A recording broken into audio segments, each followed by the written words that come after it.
मेरा नाम ब्रह्मचारी अमित है। हम यहाँ शांतिधारा के पंचगव्य अनुसंधान केंद्र में हैं। यहाँ पर विशेषज्ञों के परामर्श के आधार पर और प्राचीन ग्रंथ जैसे चरक संहिता, सुश्रुत संहिता आदि के आधार पर हम पंचगव्य औषधियाँ तैयार करते हैं। इन औषधियों को तैयार करने में गाय से प्राप्त 5 तत्व, जिनको हम पंचगव्य भी कहते हैं, जिनमें गाय का दूध, दही, घी, गोमय रस और गौमूत्र, ये सभी आते हैं। इस केंद्र में हम घृत पे आधारित औषधियाँ बनाते हैं, जैसे अर्जुन घृत है, ब्राह्मी घृत है, पंचगव्य नस्य है, शतधौत घृत है। ये घृत अनेक बीमारियों में कारगर साबित होते हैं। इसके अलावा कुछ विशेष रोगों के लिए गौमूत्र पर आधारित अन्य औषधियाँ जैसे गिलोय, नीम, तुलसी आदि को मिलाकर भी अर्क तैयार किए जाते हैं। अर्क के साथ साथ घनबटियाँ भी तैयार की जाती हैं।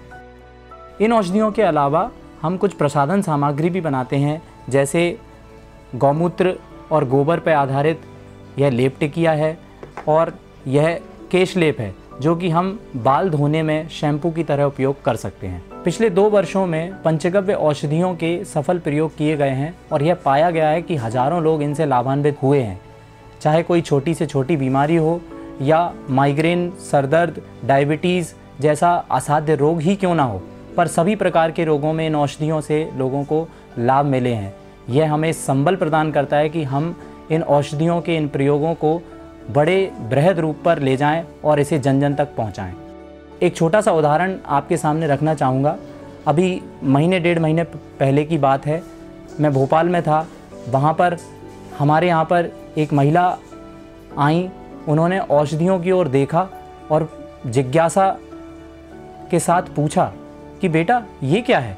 तो मैंने उनको बताया कि ये गाय से प्राप्त पंचगव्य पे आधारित औषधियाँ हैं।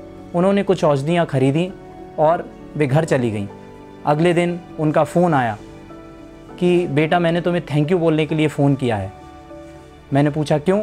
तो उन्होंने कहा मैं लगभग 8-10 साल से सोई नहीं थी, किंतु कल जो तुमने दवाई दी थी पंचगव्य नस्य, उसका प्रयोग करके मुझे बहुत दिनों बाद एक अच्छी सुकून की नींद आई है। उनके ऐसा कहने पर हमारा आत्मविश्वास और प्रगाढ़ हो गया कि हमें इन प्रयोगों के आधार पर इन औषधियों को और बृहद स्तर पर ले जाना है।